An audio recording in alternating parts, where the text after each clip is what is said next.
Hello, ladies and gentlemen, boys and girls, and welcome to the Diz Quiz. As always, I'm your host, Tommy T, and I am back. I'm sorry that it's been weeks or months since the last episode went out. It's just been a lot of personal life stuff, work stuff. Getting the show together does take a lot of time. I wasn't even making my social media posts there for a little while just because things were so busy in my life. But I'm really making a new effort to make more Diz Quiz content. That means both the stuff on Instagram, Twitter, and Facebook that you can find. I'm starting to add stuff to Instagram TV. I have some ideas for some new YouTube content that might come further on in the future. But also, this main show is what it has to all be about, and I'm excited to be bringing you more content on a more consistent basis. I can't promise it every single week, but I'm going to do a better job of getting more episodes out. So if you do enjoy what I'm doing here and you've been sticking around, first of all, thank you. I really appreciate you sticking with me. And if you're new, then, I'd really appreciate you following along, subscribing on your podcast services, leaving a review on podcast services is super helpful in getting more exposure, or subscribing on YouTube, hitting a thumbs up or a like, whatever it is on the platform that you're experiencing the Diz Quiz on. If there's some way to interact, it goes a really long way in reaching a new audience and just making the show grow. So I really appreciate anything you can do to help me out in that way. So let's get that housekeeping out of the way. You're probably starved from some Disney trivia and fun, so let's head into the show and meet this episode's contestants. So it's time to meet this episode's contestants. We are here with Matt and April. We've got Matt Kroll of the Imagineer podcast and April Beiser. Did I get that right? You Sorry, did. I wrote it down. April Beiser of Imagination Destinations. Thank you for being here with me today.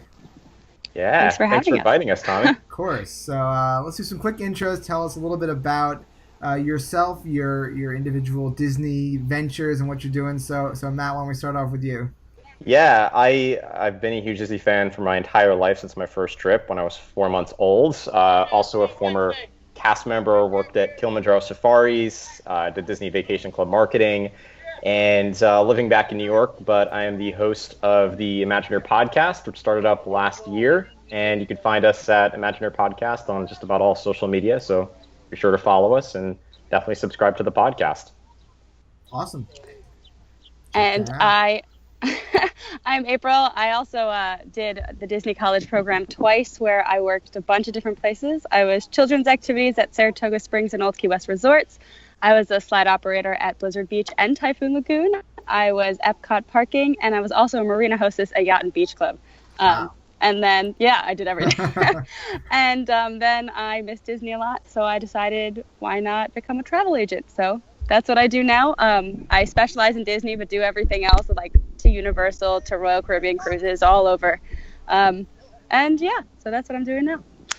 Great. So what was your favorite role that you had as a cast member with all those? Okay, so children's activities was definitely the most fun because I got paid to be a little kid, but Epcot parking was my true home. Wow. So I am a traffic cone through and through. So, yes. Out in the heat. Awesome, yeah, out in the dying heat. That in the must middle get of July, brutal, though. but Yeah, July. Oh man, and then It was. the rain every day, right? Like, But I guess that was you just refreshing. gotta embrace it, right? You gotta. But it was the other college program students that definitely made that job because we worked as a team all day. So as long as, I love children's activities, but that was a lot of solo work. Mm-hmm. And this was more of a group effort. And it was really, I felt like the Disney magic. So that's what I loved at. That makes sense. Cool. Well, before we head into the questions, just a quick overview of the rules and the format and everything. We're going to start things off with round one, which will be 2 categories where we have 50-50 style questions, meaning that there's only 2 possible answers, and we'll get into that when we get into each category. But those questions are worth 1 point apiece. And then for part 2 of the show, which will come later, those questions are worth 2 points each, and we'll introduce stealing, but we'll get to that on the next half of that. For now, we're going to head into our first 50-50 category, which is going to be Toy Story True or False. We had Toy Story Land open just a little while ago, so I wanted to bring some of that into the show. So all these questions are about the Toy Story films and franchise, mostly about the movies. But, each question is just true or false for these. And again, 1 point each. So does one of you want to go first or not want to go first? April, do you want to go first? Alphabetical order? It's fine. All right, April starting us off. One thing I didn't mention is that for future ones, whoever's behind goes first. But we'll start it off with April here in round 1. Are you ready, April, for Toy Story true or false? Sure. Okay, here we go with the first question. True or false? Toy Story is the first ever full-length computer animated film. That is true. You got it. It's hard to imagine. Sometimes you figure that somebody else, figured it out and Pixar perfected it, but they pretty much invented feature-length, computer animation, which is pretty impressive. You learned that in the Pixar shorts too. There you go. Yep. Yeah. All right, question 2 for you. Sid's dog's name, Sid, the evil next door neighbor, his dog's name is Spike. True or false? True. That is false, actually. What? Oh, man. His name is Scud. Oh, yeah, it is. Scud. Close. Very Matt, close. why'd you make me go first? All right, fine. Next time I'll go first. All right, you're 1-on-1. So here we go. We got a few more to go. Next question is, Tom Hanks' brother often does the voice of Woody for promos, games, toys, and stuff like that, and instead of Tom Hanks himself. True or false? False. That is true, actually. Believe it or not, it's Jim Hanks doesn't command the same kind of paycheck as Tom Hanks does. So for some of the toys and the video games and stuff, you can go to Jim Hanks's IMDb page, and it's just Woody and various, kind of B tier, C tier Toy Story properties and games and stuff, which is pretty funny. All right, so next question is, in Toy Story 3, the voice of Ken is Brad Pitt. True or false? I'm just going to say true. Man, you're killing me here. This one is false also. What? It is actually Michael Keaton is the voice of Ken, believe it or not. Matt, how many of these do you know? I'm not saying. All right, let's see about this one. This is about the first scene of Toy Story we ever saw. The opening scene of the first Toy Story movie. Andy's playing a little scene out, and he has Han, the piggy bank, playing the character of evil Dr. Porkchop. Is that true or false? Is that his name? True. That is true. Evil Dr. Porkchop. I just love that. One of the best characters. Indeed. And then they did a great kind of revival of it in Toy Story 3. The perfect, the full-on version of the scenario, which I love. All right, so you got 2 out of 5. I've seen worse. Watch me get 0 or 1. We've got right. But let's see how Matt does here in Toy Story True or False. So you ready? I'm ready. Okay. First question for you is, Woody's character in Toy Story canon is from a TV show called Woody's Western World. True or false? False. False. Can you tell me the correct name of the show? Woody's Roundup. Woody's Roundup, of course. All right, here's another Toy Story 3 question up. In Toy Story 3, the daycare they're sent to is named Sunnyland. False. False. Again. Sunnyside. It's Sunnyside. All right, it's tied with April, so pressure's a little bit off now. All right, next one.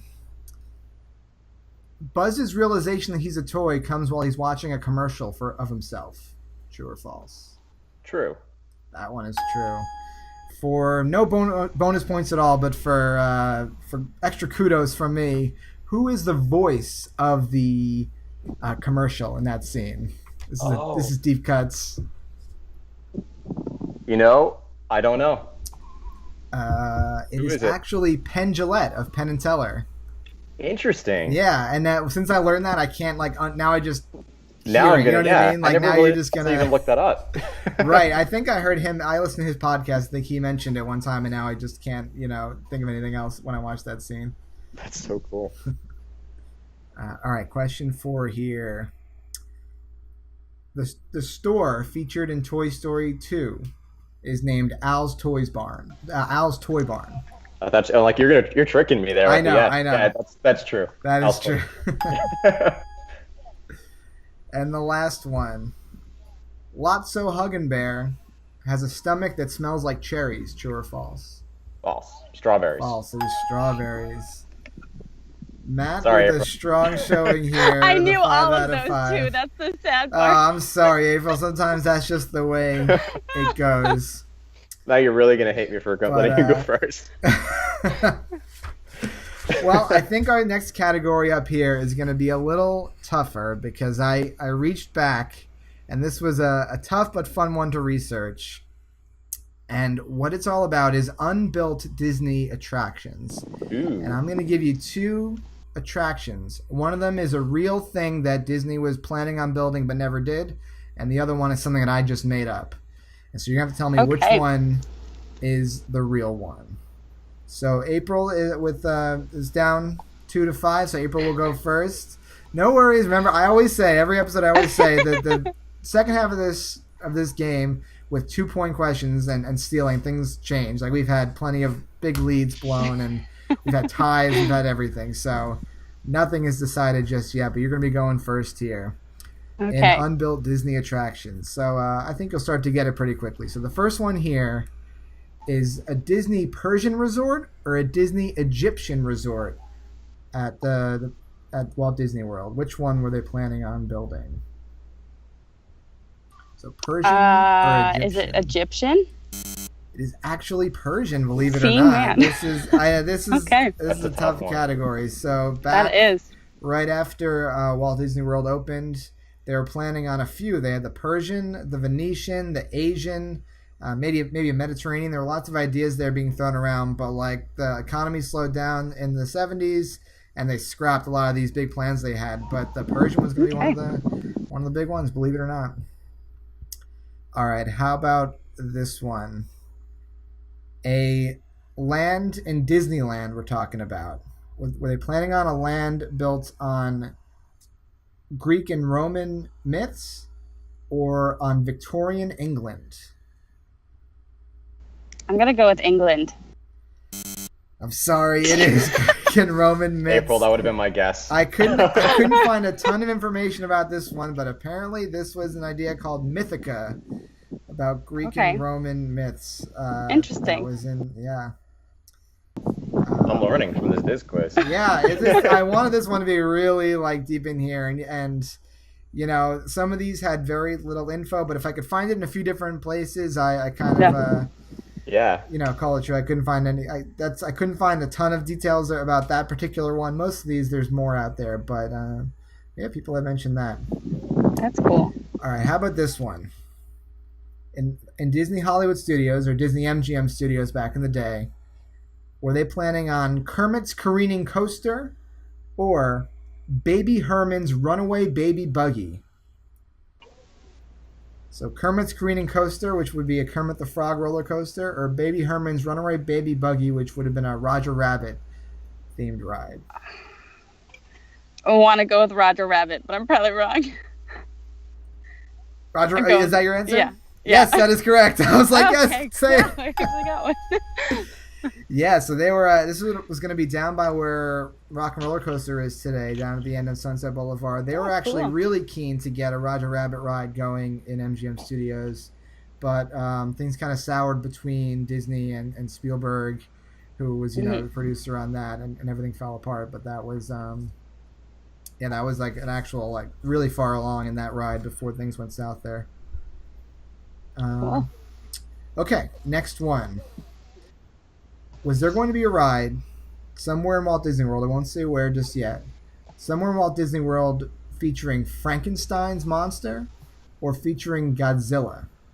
One of these ideas was thrown around for something to do with Frankenstein or something to do with Godzilla. I want to say Godzilla. Godzilla is correct. There were lots of ideas that they were working on for a ride in the Japan Pavilion, a lot of things based around a bullet train type experience going through Japan, and one of these ideas involved a Godzilla attack I'm not sure if that would have actually happened, but I've seen a few sources that show that this was an idea that was tossed around as a possibility. And is that why they have the Yeti? Maybe. I mean, that could be like that would have been like the original. I can't imagine the Godzilla. I mean, probably would be broken by a couple of years later, but it would have been wild. All right, so one more left here for you, April, in Unbuilt Disney. Was Walt Disney planning on building a version of Disneyland in St. Louis or in San Francisco? One of these cities had a plan for a Disneyland park. Was it St. Louis or San Francisco? I think it's St. Louis. St. Louis is correct. Okay. It was going to be called Walt Disney's Riverfront Square on the river there in the early 60s. And I was just reading about this one this morning. I mean, this got pretty far along in that they had designs. They were working out the budget and stuff. But things just kind of didn't work out with some of the financing. And then Walt discovered a nice little plot of land in Central Florida that took his attention away. And that was that. But that would have been pretty interesting. That would have been pretty cool. So cool. Sorry, I had an ant crawling on me that question. So I kind of freaked out for a second. No worries, I didn't even notice. So, all right, so you picked up 3 out of 5 on that one. So okay. we're right back in this thing. Bring it, Matt. How you feeling about this one, Matt? Now I'm nervous. Now you're nervous. Those were tough ones. These are a little tougher. So let's see how you do. Question 1 for you: was there an idea for a Dick Tracy ride in Hollywood Studios or MGM Studios?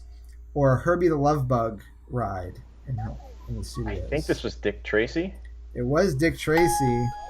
I don't remember the ride, but I remember hearing that. I was reading about this one too, and this sounds like a crazy ride. I mean, first of all, Disney had really high hopes for Dick Tracy. Like, they really thought it was going to be a mega hit, but it didn't end up doing so well. So they really planned out a ride where it's going to be this noir dark ride where you got a Tommy gun and you went through Buzz Lightyear style using similar technology and had some gangster shootouts. I don't know, I'm picturing the gangster scene from Great Movie Ride mixed with Buzz Lightyear, and I mean, it sounds great to me, but I kind of see why. I mean, obviously Dick Tracy sort of flopped, even though it found a cult following I've later never on. even heard of it.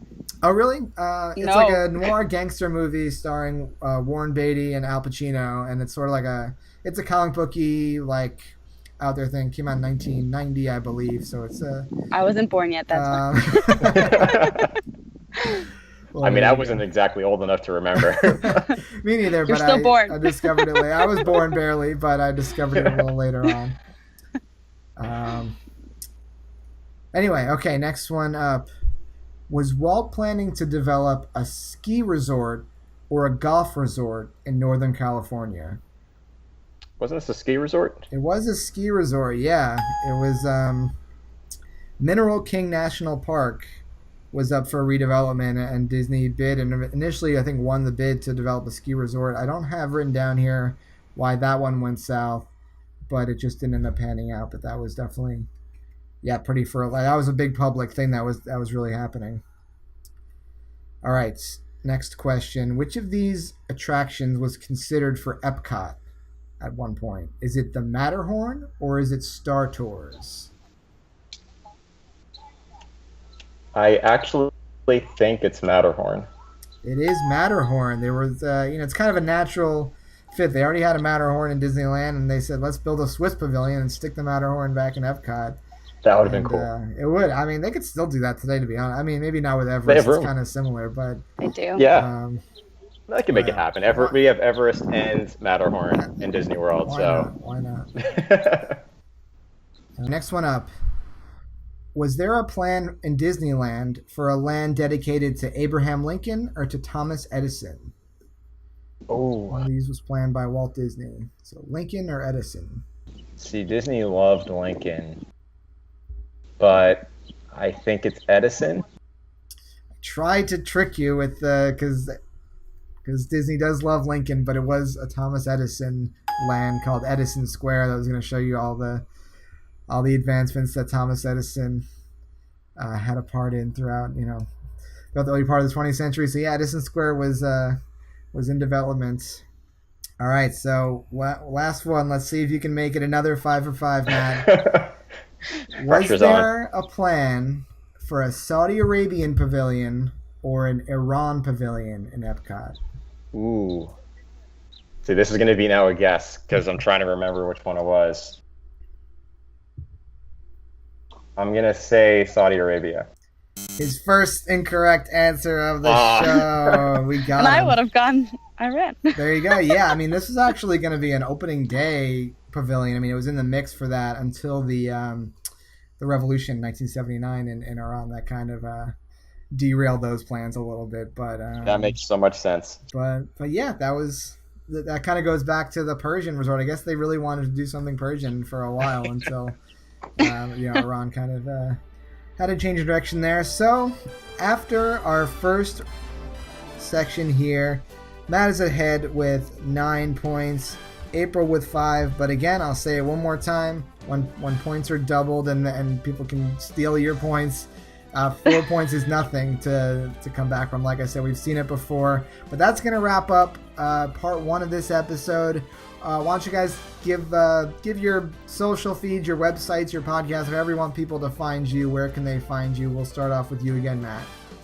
Yeah, you can find us on just about any podcast channel out there: iTunes, Spotify, Podbean, Stitcher, Google Podcasts, at Imagineer Podcast, easy name to remember. We're on just about every social media channel. So we're on Facebook and Imagineer Podcast, Instagram and Imagineer Podcast. We also have a private Facebook group. We do have a YouTube page, and we're on Twitter, but Twitter we're Imagineer Audio because Twitter Imagineer Podcast is too long. So Imagineer Audio on Twitter. Everything else Imagineer Podcast. By one letter. Yeah. Oh man, that is rough. Well, yeah, go. It sounds like it's really hard to find you guys. So I mean, they'll have to really, really. Just type it into Google anywhere, you'll find it. Perfect. There you go. And April, how about you? I'm on Facebook and Instagram as Imagination Destinations by April. We also have a website, imaginationdestinationtravel.com, where you can also find my page, but I am very heavy on Instagram and Facebook. So that is where you need to contact me. That's where you can find all my information. Awesome. Yeah, I'll have links in the description to both these guys' things. But yeah, thanks for joining me. We'll be back with round 2 to see who takes it. But thank you guys. Yeah, thanks to you, Tommy. So that's it for this episode of the Diz Quiz. Great job to Matt pulling ahead, but you'll have to join us in part 2 to see how he does. If that has already happened, the link should be down here in the description, and if not, join us next week for part 2 of this episode. But in the meantime, if you do enjoy the Diz Quiz, like I always say, subscribing here on YouTube or podcast services, following along on social media really helps us grow, so I appreciate you doing that. And I hope you're enjoying all the content. I'd love to hear from you via email, messaging, comments, whatever works. I'd love to hear what you think of the Diz Quiz and that you're out there listening and watching. So until next time, I've been Tommy T. This has been the Diz Quiz, and we will see you real soon. Bye-bye.